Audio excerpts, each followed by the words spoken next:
வணக்கம். மாலை முரசு செய்திகளை விரிவாக பார்ப்பதற்கு முன் தலைப்புச் செய்திகள். அரசு கல்லூரியில் படிக்கும் மாணவர்களுக்கு 1000 ரூபாய் வழங்கும் தமிழ் புதல்வன் திட்டம். கோவையில் மாணவர்களுக்கு காசோலைகளை வழங்கி தொடங்கி வைத்தார் முதலமைச்சர் மு க ஸ்டாலின்.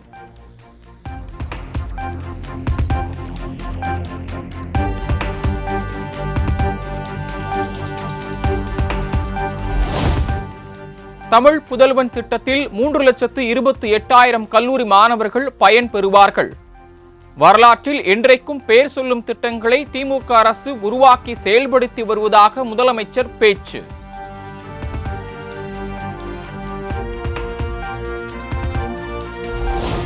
ஆறு முதல் 12ஆம் வகுப்பு வரை படித்து உயர்கல்வி செல்லும் மாணவர்களுக்கு தமிழ் புதல்வன் திட்டத்தின் கீழ் மாதம் 1000 ரூபாய். கலை கல்லூரிகள், பொறியியல், மருத்துவ படிப்பு, சட்ட படிப்பு பயிலும் அனைத்து மாணவர்களும் இந்த திட்டம் பொருந்தும் என முதலமைச்சர் மு க ஸ்டாலின் அறிவிப்பு.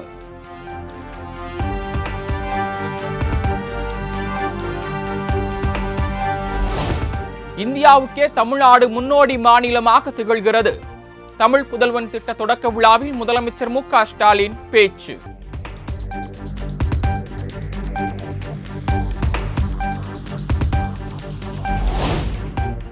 தடைகளை கண்டு மாணவ மாணவிகள் அஞ்சக்கூடாது என வினேஷ் போகத்தை சுட்டிக்காட்டி முதலமைச்சர் பேச்சு.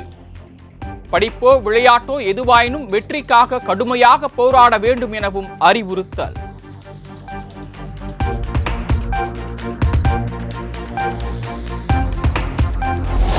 கோவையில் 470 கோடி ரூபாய் மதிப்பீட்டில் கட்டப்பட்டுள்ள உக்கடம் மேம்பாலத்தை திறந்து வைத்தார் முதலமைச்சர் மு க ஸ்டாலின். உக்கடம் சந்திப்பு, ஒப்பனக்கார மற்றும் பொள்ளாச்சி ஆகிய பகுதிகளில் இருந்து வரும் வாகனங்கள் கோவை நகருக்குள் உள்ளடக்கலாம். கோவை மாவட்ட மக்களின் நீண்ட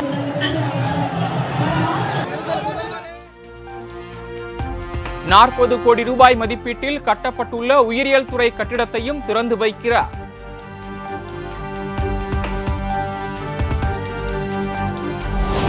தமிழக மீனவர்கள் 32 பேரை இலங்கை கடற்படையினர் சிறைபிடித்து சென்றதற்கு அதிமுக பொதுச் செயலாளர் எடப்பாடி பழனிசாமி கண்டனம். தமிழக மீனவர்களும் இந்தியர்கள்தான் என்பதை மனதில் கொண்டு மத்திய அரசு நிரந்தர தீர்வு காண வேண்டும் என வலியுறுத்தல்.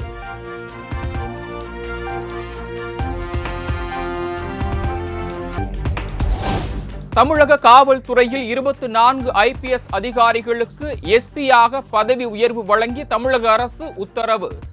சென்னை டி நகர் துணை ஆணையராக குத்தாலிங்கம், தாம்பரம் பள்ளிக்கரணை துணை ஆணையராக கார்த்திகேயன் நியமனம்.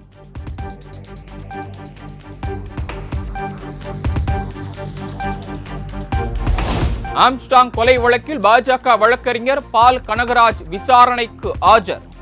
ரவுடி நாகேந்திரன், சம்போ செந்தில் உள்ளிட்டோருக்கு வழக்கறிஞராக பணியாற்றியது குறித்து காவல்துறை விசாரணை.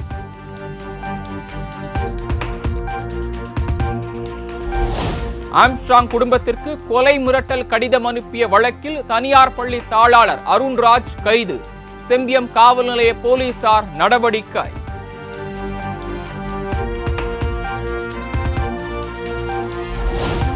யூடியூபர் சவுக்கு சங்கர் மீதான குண்டர் தடுப்புச் சட்டம் ரத்து. தாய் தொடர்ந்த வழக்கில் சென்னை உயர்நீதிமன்றம் அதிரடி உத்தரவு.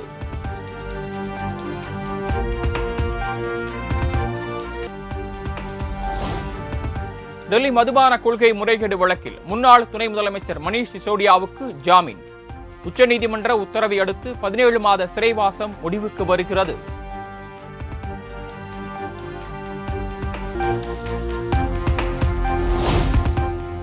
வக்பு வாரிய சொத்துக்களை இஸ்லாமியர்களிடமிருந்து பறிக்கும் வேலையை பாஜக அரசு தொடங்கியுள்ளதாக வைகோ குற்றச்சாட்டு. நாட்டின் பன்முகத்தன்மையை ஒழித்து கட்டும் பாஜகவுக்கு சந்திரபாபு நாயுடு, நிதிஷ்குமார் துணை போகக்கூடாது என வலியுறுத்தல்.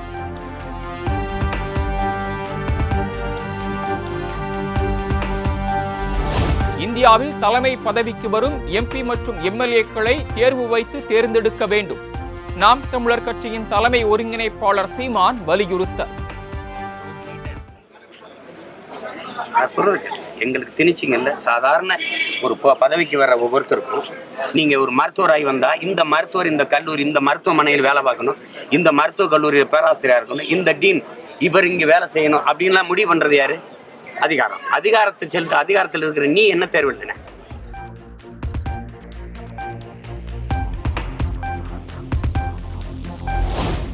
மேட்டூர் அணைக்கான நீர்வரத்து வினாடிக்கு 6367 கன அடியிலிருந்து 5258 கன அடியாக சரிந்தது. அணையிலிருந்து காவிரி டெல்டா பாசனத்திற்காக வினாடிக்கு 12000 கன அடி தண்ணீர் திறப்பு.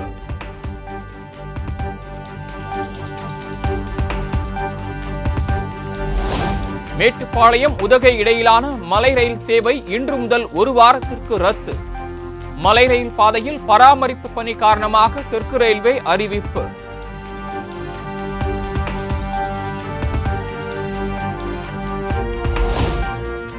அம்பாசமுத்திரம் மேற்கு தொடர்ச்சி மலையில் அமைந்துள்ள சுற்றுலா தலத்திற்கு செல்ல வனத்துறையினர் அனுமதி. சுற்றுலா பயணிகள் மகிழ்ச்சி.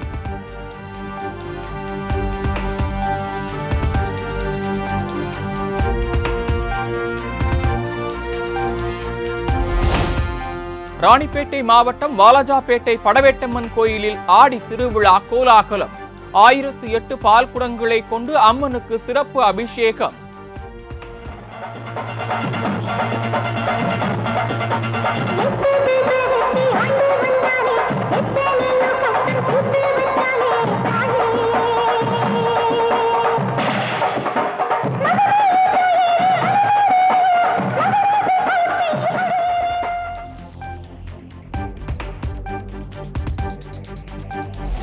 ஆடிப்பூரத்தை முன்னிட்டு திருச்சி சமயபுரம் மாரியம்மன் கோயிலில் குவிந்த காணிக்கை. 14 நாட்களில் 1,08,00,000 ரூபாய் ரொக்கம், 1 கிலோ 364 கிலோ தங்கத்தை காணிக்கையாக செலுத்திய பக்தர்கள்.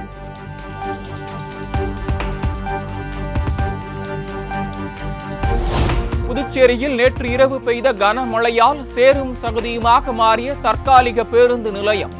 உடனடியாக சரி செய்து தருமாறு பயணிகள் கோரிக்கை.